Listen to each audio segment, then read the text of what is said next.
We're back at Yorkshire Wildlife Park. Pixel's arrived this morning from Holland, and we've arrived here at Project Polar, where Victor's in his reserve, and he's still quite oblivious to the fact that Pixel's arrived. But later today, we'll hopefully see how they're getting on. We might introduce them.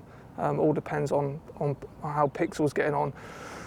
The main reason Yorkshire Wildlife Park created Project Polar, and along with Yorkshire Wildlife Park Foundation, which is the charitable side of Yorkshire Wildlife Park, is to really promote conservation and support projects happening out in the wild to conserve these fantastic animals.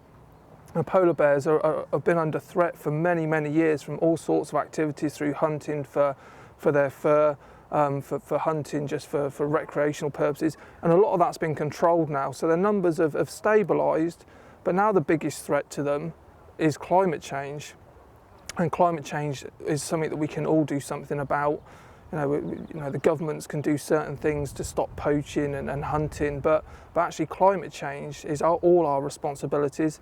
So Yorkshire Wildlife Park Foundation and through Project Polar is really trying to promote and educate all the visitors that come to the park, and on a wider basis, really about how you can stop and reverse climate change.